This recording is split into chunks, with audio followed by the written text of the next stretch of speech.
Olá, queridos alunos! Nesta aula, vamos fazer uma breve reflexão sobre movimentos sociais, que corresponde ao módulo 5º, ao conteúdo de Sociologia, teoricamente, trazendo à tona também discussões sobre revolução, modernização conservadora, tecnologia e avanços da sociedade.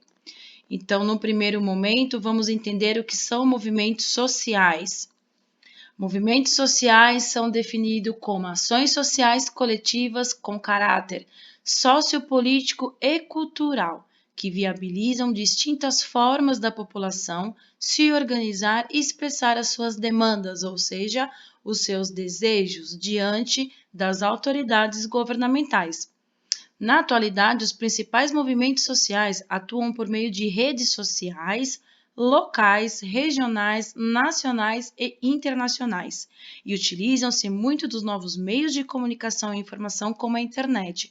Então, a civilização da Idade Moderna, na verdade, nesse momento, a nova geração, ela tem as suas manifestações totalmente focadas nas mídias e principalmente nas redes sociais, Facebook, Twitter, e-mail, WhatsApp. Então, são essas formas dinâmicas da era contemporânea que vem traçando aí um grande dilema na conectividade desses novos jovens com o mundo atual.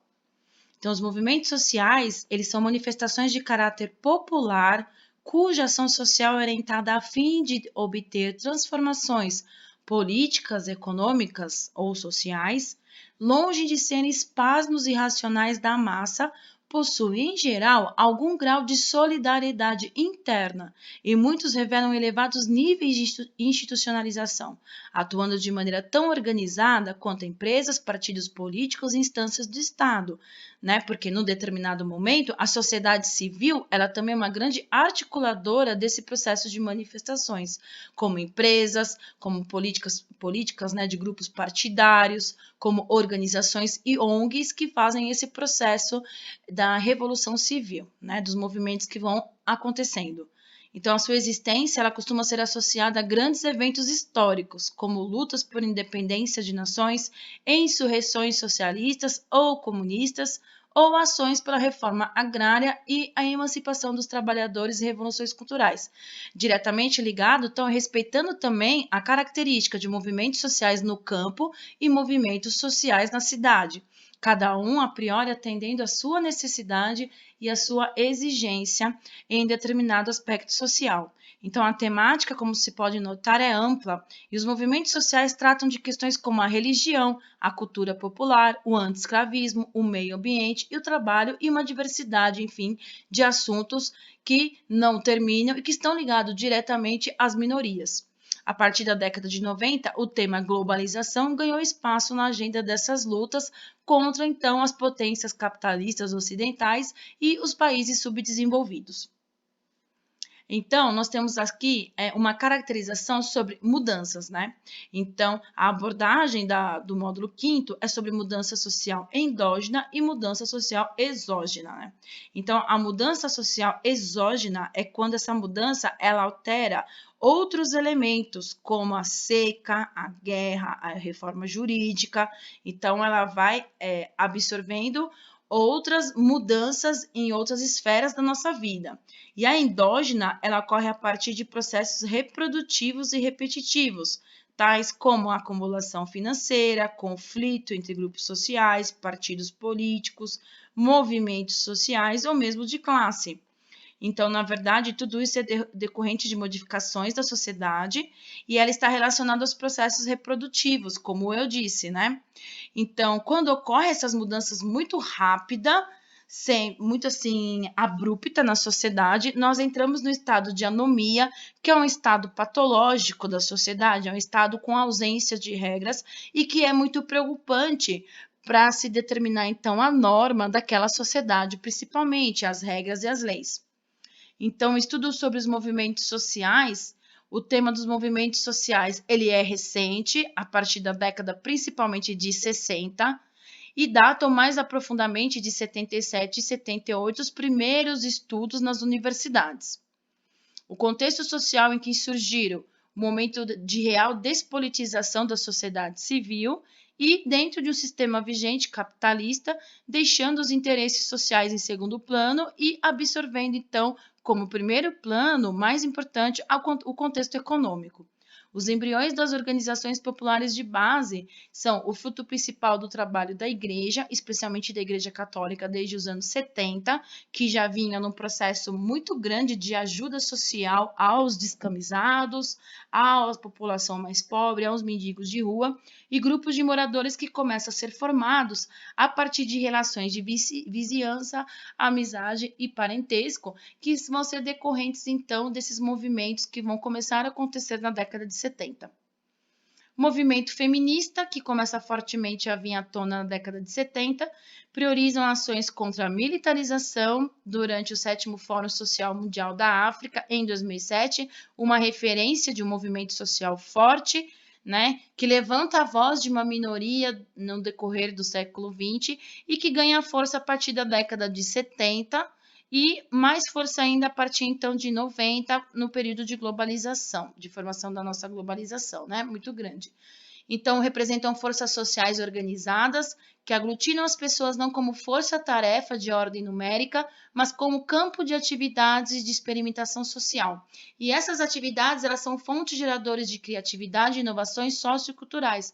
Por quê? Porque é a partir do movimento desse grupo, que acaba, então, né, pressionando as autoridades e a própria sociedade a enxergar com os olhos diferentes a necessidade dessas minorias. Então, a experiência se recria cotidianamente na diversidade e em situações que se enfrentam. Então, um grande marco fundador de boa parte dos movimentos sociais surgidos nos últimos 2 séculos é a expansão do modo de produção capitalista, sobretudo através de sua vertente industrial no século XIX. Então, é muito mais evidente todas as transformações sociais e movimentos sociais a partir, então, do século XIX, onde a Revolução Industrial já está entrando na sua segunda fase, num sistema realmente enorme e baseado na migração do povo, né, do campo para a cidade. Seu enorme potencial de geração de riquezas com base na propriedade privada, no trabalho assalariado e na expansão do mercado livre produziu também uma série de contradições sociais, que atingiram tanto a milenar classe dos camponeses quanto a nascente classe dos operariados. Então, os embriões dessa organização popular de base. Esses grupos, eles visavam discutir os problemas concretos vivenciados nos bairros da periferia nas grandes cidades.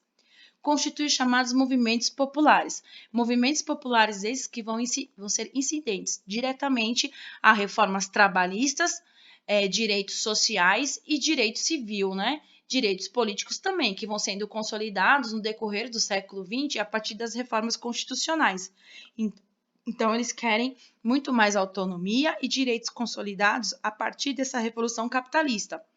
As organizações populares de base, ela surgiu primeiramente como veículo de reivindicação social e econômica imediata, que é por melhores condições de vida, né?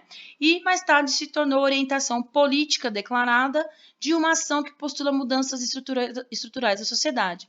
Que baseado nesse segundo tópico, já começa a entrar esses pedidos dos trabalhadores, essa representatividade no século XX, muito fortemente nos partidos políticos de esquerda, como o comunismo, por exemplo, que começa a declarar formalmente, então, e potencializar essa força dos trabalhadores no século XX. Objetivos: elaborar suas identidades, conseguir o seu reconhecimento social, defender os seus interesses políticos, trabalhistas, sociais, expressar suas vontades através dessas lutas e manifestações, conquistar novos direitos, transformação social e de natureza de poder e gestação de uma sociedade alternativa, justa, solidária e igualitária para todos, por igualdade no princípio de isonomia. E principalmente a conscientização também do povo em relação à conduta dessas minorias e os seus direitos. Então, a gente tem 2 diferenciações no movimento operário e o movimento camponês. Então, nascido a partir da intensificação de um processo industrial, a partir do século XIX, o movimento operário foi alimentado pela luta de classes entre a burguesia e o proletariado nascente. Sua expressão institucional são os sindicatos, cuja ação muitas vezes foi além da simples defesa do interesse do trabalhador e ajudou a fomentar outros movimentos, como o socialista e o comunista. Então, os movimentos sindicais trabalhistas estão diretamente ligados e criteriosamente a ser um intermediador entre o dono do meio de produção, né, e o trabalhador, para que evitassem tantos conflitos sociais e pudessem restabelecer ali uma ordem, uma relação construída de direitos para esses trabalhadores que muitas vezes tinham tendência comunista, socialista ou anarco-sindicalista. E a disseminação da teoria marxista no movimento operário moldou a sua atuação. Além de melhorar as condições de vida do trabalhador, sua agenda e lutas almejou conquistas ainda mais amplas a partir da assimilação do ideal revolucionário comunista. As teses de Marx e de Engels defendiam a organização dos trabalhadores em um movimento que fosse capaz de derrotar os burgueses e criar um mundo de liberdade e igualdade social. Então, dessa forma estrutural, desse grande conflito e estrutural, né, social que Marx defendia, então a posição diante dos movimentos sociais dos trabalhadores modificaram essas relações a partir do século XX. Nós temos aqui, então, o movimento feminista, um dos exemplos que adentram aí nesses direitos no século XX. Então, elas marcaram presença aí no Fórum Social Mundial de 2007, pedindo intervenções de diversas esferas governamentais pelo direito da mulher. E esse é o ideal do movimento operário, que foi o mesmo que mudou a atuação dos sindicatos, partidos políticos e governos nacionais de orientação comunista ou socialista ainda no século XIX. Então, curiosamente, essa ideologia crítica, nascida nas cidades, ajudou a fortalecer o movimento camponês que via na socialização dos meios de produção a possibilidade por uma revolução e chance de conseguir acesso à terra. Então, a priori, o movimento desse trabalhador urbano e rural era a questão da propriedade privada e realmente acreditava que essa terra, sem ser produtiva, ela deveria ser concedida a todos os trabalhadores.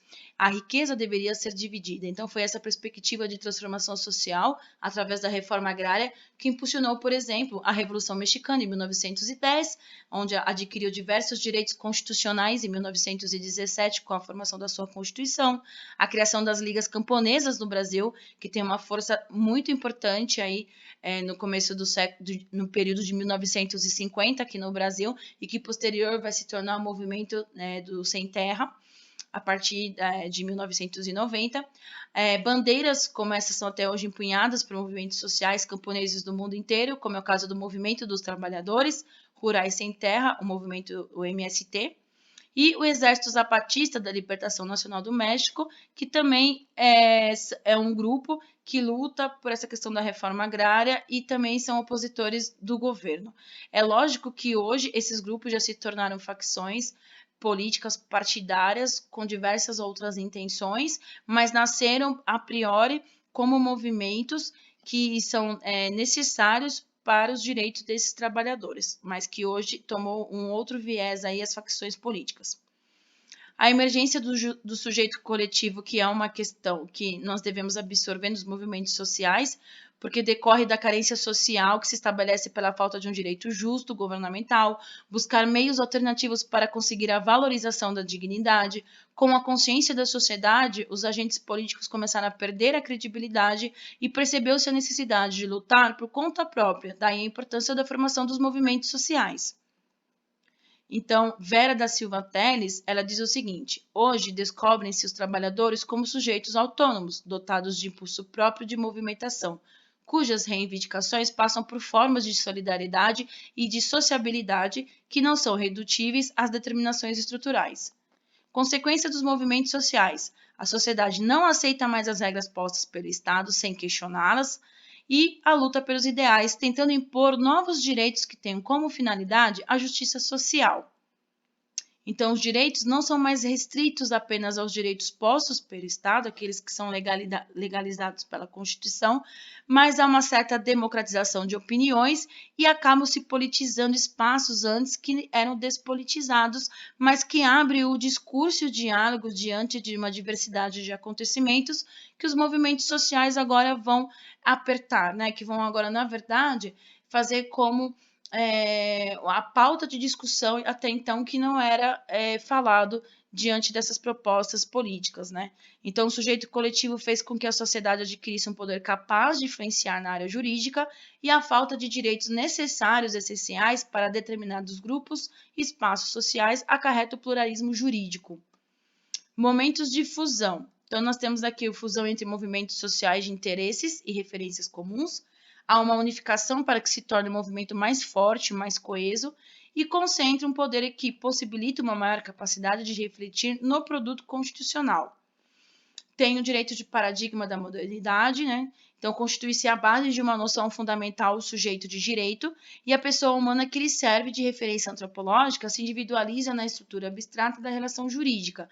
Então, constitui-se uma noção fundamental de sujeito de direito, porque agora esse sujeito, ele se identifica como um sujeito que possui direitos pela Constituição e que, nesse momento, ele acaba trazendo à tona para a discussão que esses direitos devem ser adquiridos através da sua atuação, através da sua luta, né?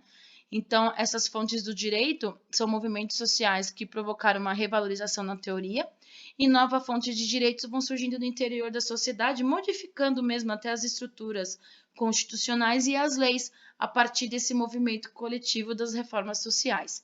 Então, o sujeito coletivo cria direitos visando a coletividade, o social e não o individual, e há necessidade de busca de direitos dentro da sociedade, os quais não foram proporcionados pelo Estado.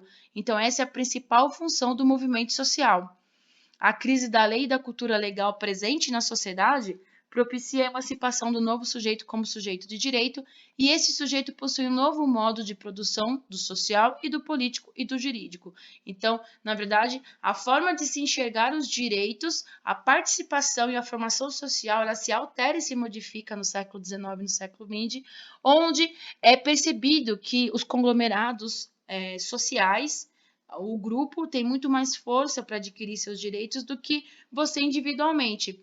Então, Estado versus movimentos sociais. As manifestações são controladas pelo Estado, que cede em alguns momentos para não agravar demais os conflitos, cedendo aos trabalhadores alguns direitos ou alguns direitos sociais para evitar o agravamento desses conflitos. Na verdade, a ideia do Estado é diminuir os conflitos entre as diversas classes. Por isso que ele vai fazendo políticas afirmativas, vai mudando a Constituição, dá algum direito para quê? Para diminuir essas tensões entre as diversas classes. Então, direitos sociais no capitalismo só são alcançados com muita luta, pois o social não é interesse primordial deste sistema. Conclusão: o sujeito coletivo é produto do desinteresse que o Estado tem com os problemas sociais. Então, a formação dos movimentos sociais, o grupo, né, quando sai na rua para lutar ou requerer algum direito, na verdade, ele é um estado patológico, um estado de anomia, mas porque justamente ele só consegue resolver os problemas dele diante dessa atuação com o Estado. E é o despertar da sociedade apática que é consequente de uma dominação capitalista e que quer preservar os seus direitos, certo? Então, nós temos aí alguns tipos de movimentos sociais. Nós temos os movimentos sociais conservadores e os movimentos sociais progressistas, né? Movimentos sociais conservadores não querem as mudanças sociais emancipatórias, mas impor a mudança segundo os seus interesses particulares, pela força, utilizando a violência como estratégia principal de suas ações. São movimentos construídos a partir de práticas sectárias e destrutivas, muito deles fundamentados em xenofobias, nacionalismo, religiosidade, raciais, etc., mas são movimentos abruptos que foram percebidos no século XX, diante principalmente do período de entreguerras, né, que antecede a Segunda Guerra Mundial.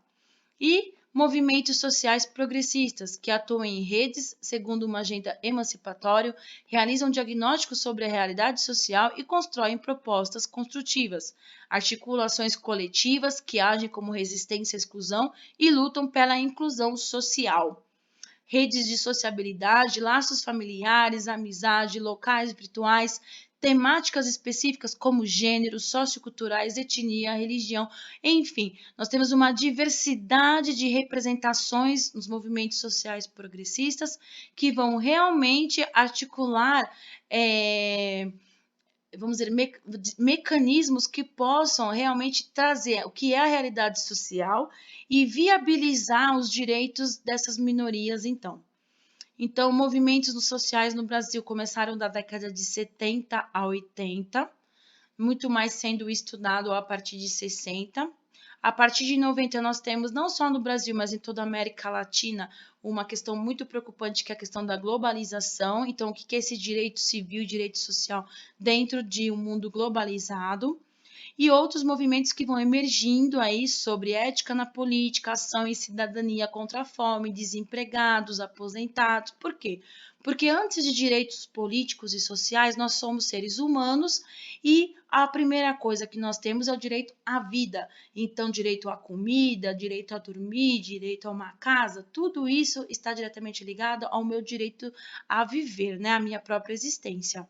Tudo bem? Então, aqui nós temos alguns movimentos sociais, movimentos religiosos, que a gente vai aqui trabalhando com alguns exemplos, e que todos esses movimentos sociais aqui que eu vou passando para vocês, independente da caracterização dele, ele tem uma noção principalmente de sujeito coletivo e não de individualidade, e eles vão pressionando as instituições da sociedade civil que vão criando aí os movimentos populares. Então, sua prática os põe como sujeitos sem que teorias prévias houvesse constituído ou designado essa relação do sujeito coletivo.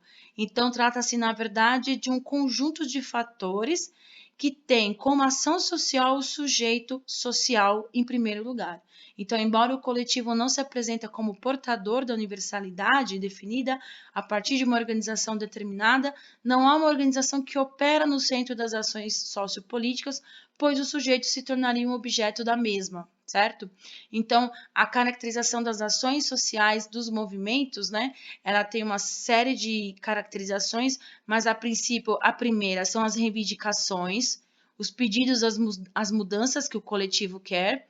Nesse contexto, nós temos aí os movimentos populares, as ONGs, projetos políticos, a gente tem os estatutos que vão se organizando a partir desses movimentos populares no século XX, e nós temos aí vários diversos outros movimentos que hoje é um grande dilema da sociedade brasileira também, de como proceder, que é a questão do deficiente, a questão dos idosos, moradores de rua, a questão da mulher, a questão do ambiente, tudo isso como centro de cidadania coletiva, como centro de cidadania comunitária.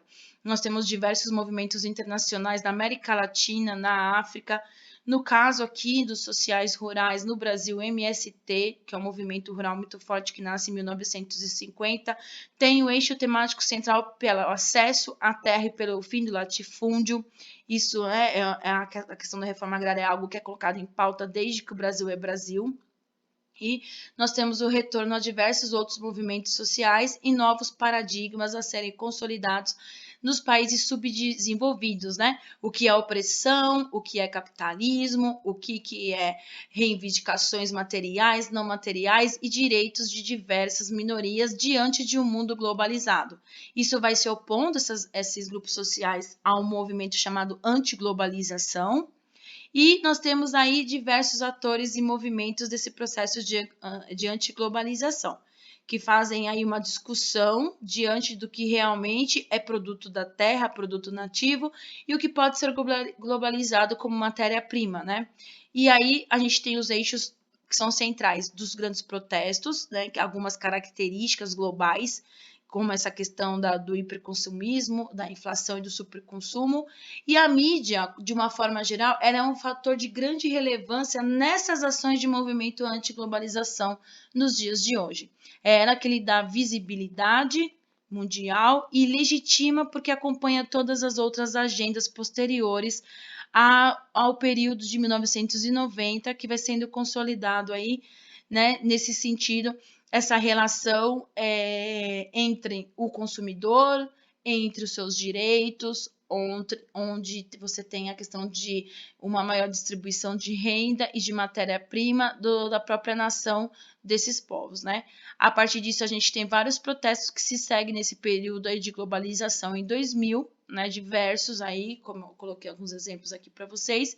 E em 2000 o movimento teve uma primeira vitória que anunciou-se o esquema para o perdão da dívida de 23 países pobres altamente endividados.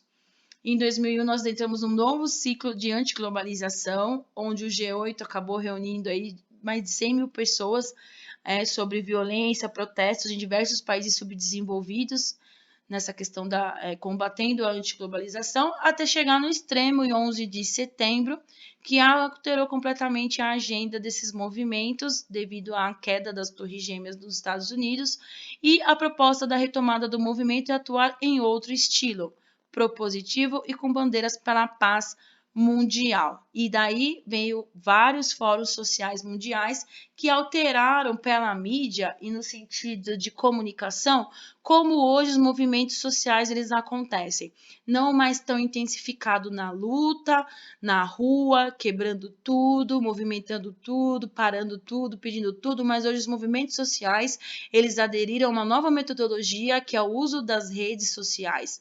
Essa revolução social, essa mídia social tem sido muito intensificadora e forte, principalmente com os jovens do século XXI.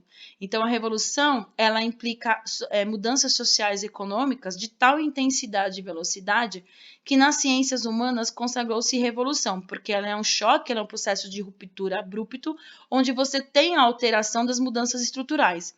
Então, nós temos aqui uma frase do Lenin, que ele fala: a revolução devora seus próprios homens, porque ela implanta novas ordens e essas ordens se tornam conservadores, e quem lutou pela revolução, ela acaba se tornando uma pessoa conservadora pela manutenção do poder da ordem revolucionária.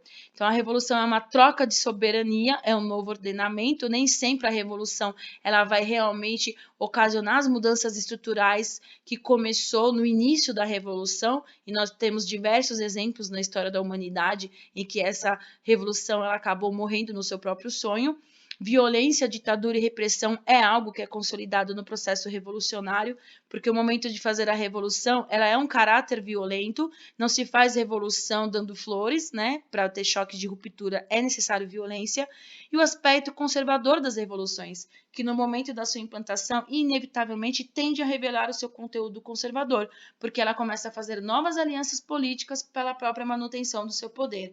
Então, a revolução nem sempre ela condensa realmente os aspectos que caracterizam o começo dos movimentos sociais, mas na verdade uma nova reordenação de um novo movimento, de uma nova organização política e administrativa que vai, na verdade, enaltecer a forma vigente daquele que lutou pelo início da revolução, pelo poder que ele queria. Então é isso, meus